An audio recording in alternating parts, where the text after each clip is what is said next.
you know, what people also don't often realize is abuse isn't something that you just suffer in the moment. It unfortunately can carry on with you for a really long time. And the way a survivor heals is linked to how their abuse is handled. And ooh, did you catch that? Play it back.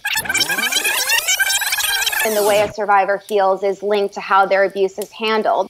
Anytime you walk away from an abusive relationship, not only are you taking with you the memories of the abuse, but you also come face to face with how you handled the abuse or didn't handle the abuse. The mistake is to think that when you walk away from an abusive relationship, that means that you've reached the pinnacle of your strength, that you've reached this place where you are changed and healed and you no longer tolerate stuff and that's it. And that's not the truth. When you walk away from abuse is when you are first taking that step saying, I'm ready to start healing. I'm ready to start transforming. I'm ready to start the changing process. And then, whoa, get ready. Because this is when things get really challenging. Because it's the breakdown of your beliefs. It's the breakdown of everything you thought was true. So when it comes to facing yourself and facing the questions around whether or not you saw justice in the situation, whether or not you saw change in the situation, whether or not you were able to stand up for yourself, why it took so long for you to get out of the relationship, how much abuse did you tolerate? These are serious questions because the reality is that you did try to stand up for yourself, didn't you? But typically, the way in which you stand up for yourself is by using things like love, patience, kindness. How many of you use these things?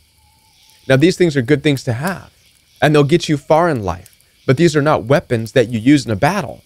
And when you are in an abusive relationship with a narcissistic person, a psychopath, a sociopath, you are in a battle. The relationship is in a battle for things like dominance and power and control. Whether you want to believe it or not, whether that's what you want or not, it doesn't matter. Because in the mind of a narcissistic person, that's what it's all about.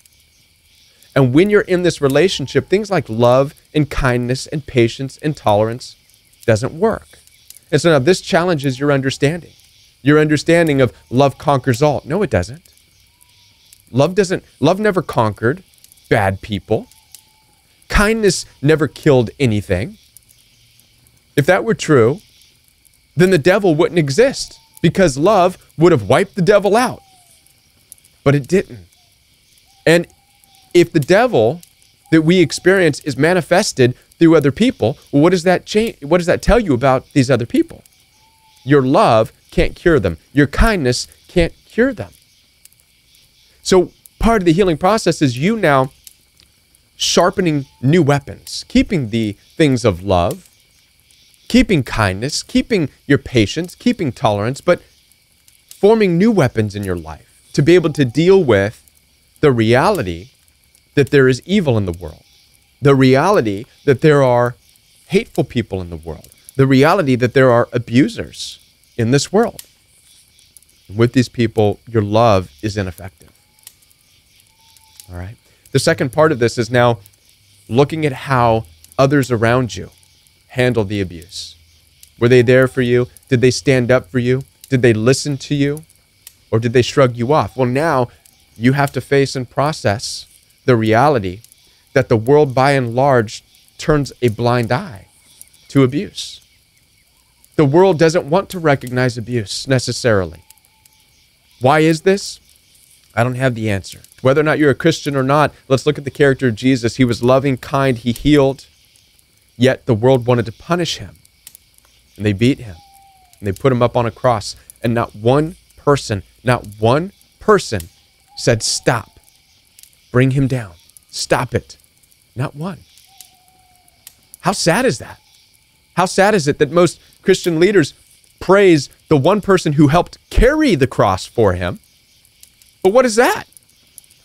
Listen, I know you're about to go get, you're getting a beat down. But let me hear, I'm going to help carry your cross. Like, that's heroic. That's not heroic.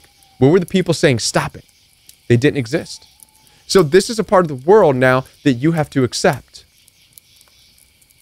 The natural tendency of the world is to ignore abuse. This is deep stuff because now it fundamentally changes you into this understanding that you may or may not have any protection.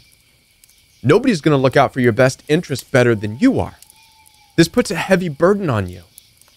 Puts a heavy burden on you to develop the skills and the tools to protect yourself mentally, physically, and emotionally. As the Bible says in Proverbs, above all else, protect your heart. Things like love and kindness don't protect your heart. Listen, I want to be a part of your healing journey. Down below in the description box, you'll find access to my calendar for one-on-one appointments, FaceTime, WhatsApp, video calls. It's all available for you. You can find out information down below. Follow me on Instagram and on Facebook, and I'll be back with more videos for you right here on The Royal We.